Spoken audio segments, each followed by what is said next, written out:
interest in Wilford Woodruff began not with a historical project, even though I'm a professional historian, but with a church assignment. I was invited to work with our state public affairs committee in a celebration commemorating the 50th anniversary of the construction of what I think was the first LDS meeting house in New England, at Longfellow Park in Cambridge, Massachusetts.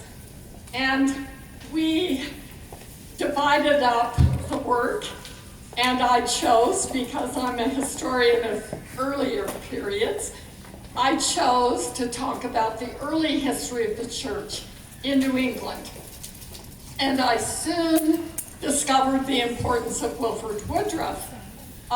He not only visited Boston in the early 1830s, but he and Phoebe lived in Cambridge between 1847 and 1849 when he was presiding over the then Eastern States Mission. So we ended up, because the diary's so fabulous, being able to map where he had been in Boston and create a little walking tour, a Wilford Woodruff walking tour. We went on and also did a John A. Widtsoe walking tour. We had a lot of fun with that. At the time, I was thinking about my next project, and I had a feeling after doing lots of books about early America and about women in many parts of the world that I wanted to go back to one of my early interests, which was 19th century Latter-day Saint women. And so I tracked down in the Harvard Library the 9-volume transcription by Scott Kenny of Wilford Woodruff's diary that was in the library, and I constructed a project that used his diary alongside a dozen or so diaries of women who were his contemporaries. None of them were as long as his. None of them were as comprehensive as his. So what I created, those of you who know the book, was a kind of patchwork of the smaller diaries, minutes of meetings, anything written on the spot in the hand of a woman. And then Wilford, and I'm sorry, I'm going to call him Wilford. When you read somebody's diary, especially when they're a young person, he was not yet a president of the church. He did become a very young apostle. You feel kind of close to them, like they might be their brother. So I used his interspersed. He's in every chapter in the book, sometimes in a cameo performance, and sometimes as the central focus.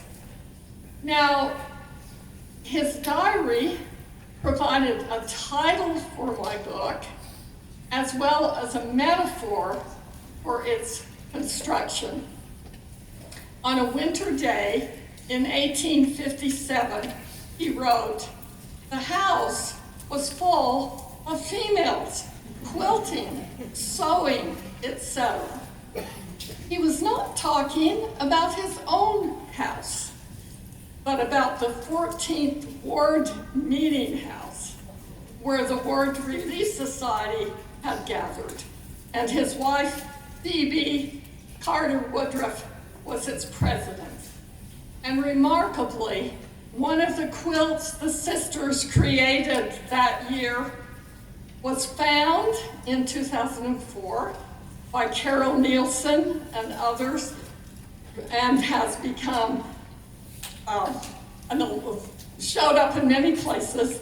It's next, including my book, it's next showing in a digital reproduction rather than the actual quilt, will be in a major exhibition of religion in the West at the New York Historical Society, and then it will travel the country. So that Relief Society quilt became a kind of metaphor for a patchwork of women's diaries that were sashed together. You quilters will understand this metaphor with the long diary of Wilford Woodruff. My talk today has two parts.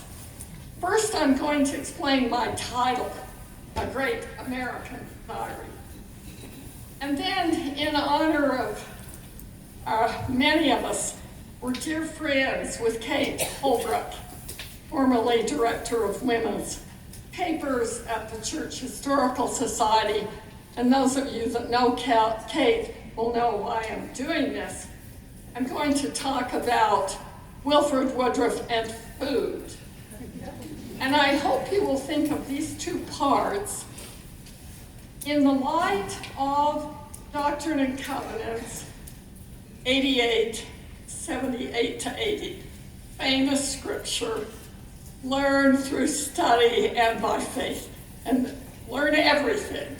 Learn history, learn politics, learn current events, learn geography, learn food. And this wonderful bookmark that I just picked up. We are not afraid of light and truth. Our religion embraces every truth in heaven, earth, or hell, the whole volume of revelation that God has ever given. And I want us to think about, I think there may be many diarists in the room who wonder what to include and what not to include. I think what I'd like to suggest is some of the ways our lived experience, including our ordinary lives, shapes our spiritual lives. I think that's good Mormon doctrine.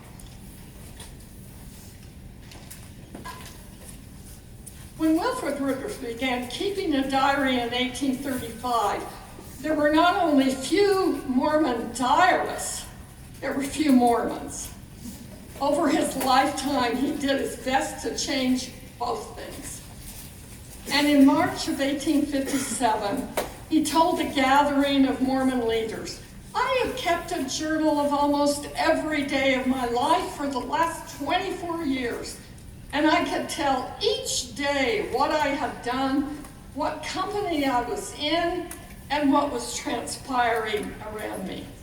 He admitted that this had been a lot of work. But what of it? He continued, "I have never spent any of my time more profitably for the benefit of mankind than in my journal writing." And you're now all proving him right about that. Would be hard for any historian to disagree. But I want to emphasize, coming outside the specific field of Latter-day Saint history, but as a Latter-day Saint, that his diary journals are not only essential sources for Latter-day Saint history, his is a great American diary. And I think those two things are related. Diaries come in many forms. Wilford focused, he was a New Englander. He was not poetic. He tried, but he really wasn't poetic. He was practical. And though he recorded dreams and visions, these dreams and visions were usually rooted in his commonplace life experience. He was too curious about the world, too passionate about his own commitments to ever be boring, except perhaps at the end of each year when he created a statistical table listing miles traveled, meetings held, ordinances performed, etc., etc. But even those pages are interesting when read in the context of his diary entries and read in the context of his own times. So the period that I focused in the diary was 1835 to 1870. So I didn't deal with the heaviest part of his life in the first presidency and as president of the church. But that was a period of enormous geographic expansion, of technological transformation, a period when tensions and arguments over race, the meaning of family, and religion led to a civil war. And Latter-day Saints were the targets of some of that anger in that conflict, and they were also inadequate in some of those areas. But they did their best, and Wilford pushed them toward greater knowledge, light, and truth. His volumes for the 1830s and 40s describe traveling the United States, Canada, and Great Britain on foot, by rowboat, raft, canal boat, stagecoach, ox cart, omnibus, sailing ship, steamship, and railroad. And in those years, he visited sites as different from each other as the unfinished Bunker Hill Monument in Boston, the Big Bone Lick archaeological site in Kentucky, and the British Museum in London. The social range of his experience was equally impressive. In Connecticut, he conversed with Cinque, the Sierra Leonean leader of the Amistad Mutiny. Some of you will be old enough to remember the Steven Spielberg movie. He had a conversation with that man. And in Utah, he witnessed parleys with the Ute chief, Wakara. He had very strong opinions about everything he saw. So I want to share here his description of disembarking from a canal boat onto the Allegheny Portage Railroad. The Allegheny Portage Railroad solved an enormous problem for Pennsylvania. Between 1834 and 1854, it was considered a technological marvel because it solved the problem of how to get goods across the Allegheny Mountains into the Pittsburgh area and into Ohio.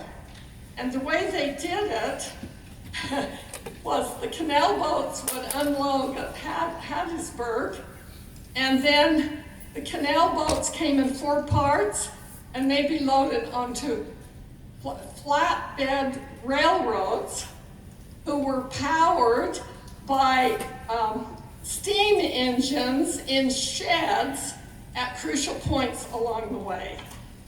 It was incredible. This is how Wilford described it. This is October 19, 1843. I think he had left Nauvoo. He was working in the printing press and they needed paper and supplies, and he had gone east. This was one of the awful, fearful, dangerous, exciting, affecting, grand, sublime, and interesting day's journey I ever took in my life. Our boat was drawn out of the canal on cars prepared to run on the railroad to convey us over the Allegheny Mountains, which is a novel scene indeed, to see a canal boat taken apart into 4 sections, loaded with freight and passengers, and hoisted on a railroad by inclined planes into the air 1,500 feet over the highest mountain, and then descend into the valley below in the same way, and every rod is attended with the greatest danger. And what adds dread to this is having careless men in attendance who seem indifferent both to their business and the lives of men, which was apparent during this day's scene. And then he went on for about 5 pages expounding on the cables and what was going wrong on this fearsome journey.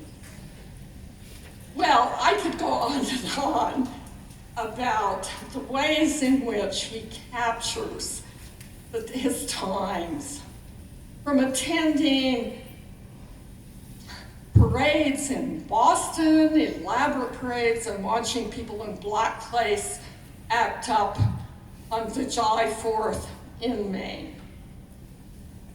But I'm going to turn to food, because my time will soon be up, and I want to add that to the list of things he was interested in. He once told a group of Mormon missionaries that he did not care whether they wrote down in their diaries what they ate or drank, unless they were fed in the desert by ravens, like the prophet Elijah. If that happened, they should record it. Otherwise, they should ignore mundane things. Yeah, he did not follow his own advice. On his missionary journeys, he drank wine with rapides in Pennsylvania, a communal society, harvested oysters with friends in Long Island Sound, and ate sprats with Mormon converts in Lancashire. And while visiting with Phoebe's relatives on the coast of Maine, he even jotted down directions for making a chowder. Perhaps he realized that it wasn't always possible to distinguish mundane from enduring things. As he told the missionaries, we are not apt to think of the importance of events as they transpire with us, but we feel the importance afterwards. So his fallback position was to record things that interested him. And I think that's a good position for any diarist. And that may be why his diaries, to my mind anyway, are so much more interesting than his memoirs.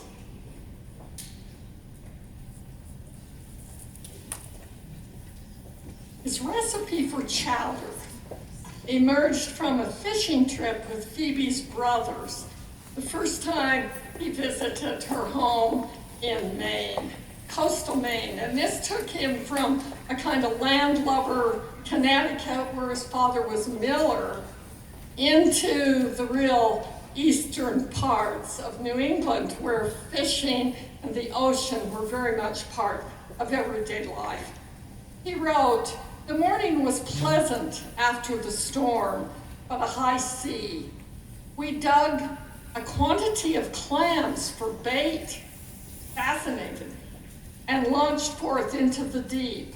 And then what's so interesting about this is how he's already picked up the nautical language of Phoebe's brothers. He says, "After beating 2 miles, we hove to cast anchor and caught a small quantity of fish, mostly haddock. We then sailed to a point of land and built up a fire, hung a pot, fried out some pork, and dressed 6 haddock and 1 hake and put them into the pot. We sliced in some potatoes and put in a quantity of crackers, and by adding some seasoning and boiling it until it was thoroughly cooked, formed as rich a dish as would be necessary to set before a king. This kind of dish, what seamen or fishermen called a chowder. We all sat down and ate uncommonly hearty, using clam shells for knives, forks, and spoons." Now, I think he got the directions out of order. When I make fish chowder, I cook the potatoes first and then lay the fish on top. I'm not sure you want to boil them. But anyway, it was delicious to him, and he loved it. He reported many such excursions not only with Phoebe's brothers, but when he and Phoebe were serving in the Fox Islands off Penobscot Bay. On one of these trips, they caught 200 fish, mostly haddock, and again had chowder. On another, he went to a local beach and himself dug out of the mud 2 bushels of clams, and I'm sure they had a great clam bake. On one adventure, he spotted a fish belonging to that kind that swallowed Jonah, whale watching on the New England coast. And during his time in the Fox Islands, he wrote of sailing through what seemed to him acres of leaping fish, and later bathing in salt water surrounded by seals. Given his own love of fishing, even in brooks and streams, which is all the way through the diary, and his love of the ocean, it's hardly surprising that on his mission in Great Britain, he begins to record his dreams, and they often involved fishing. He dreamed of fishing in the mill stream in Connecticut, where his father had once been a miller. But now, like the New Testament apostles, he had become a fisher of men. After an exhausting day at a church conference, where he wrote of healing many that were sick, shaking hands with about 400 saints, walking 2 miles, and preaching 4 hours more in the chimney corner in a kind of cottage meeting, he went to bed and later wrote, dreamt of catching fish. His nocturnal fishing expeditions took many forms. Sometimes he fished in his sleep with a pole, and other times with a net or his bare hands. And once, after eating that supper of 2-inch long sprats in Lancashire, he dreamed of catching fowl, geese, and turkeys in his fishing net. These dreams of fishing were usually reassuring. In times of stress, serpents invaded his sleep. In London, they got bigger. In one dream, there were both dead serpents like gargoyles that he probably had seen on medieval buildings in London. And then there were live ones, and he wrote, they pitched at me like dragons, and I fled from them and arose into the air and sailed a great distance with the greatest ease and delight, singing victory. That's Wilford Woodruff's amazing diary. I could go on and on about his nocturnal life of dreams, which was there from the very beginning, but also about his embrace of the world and his love of people and the earth. And I'm happy to answer questions if you have.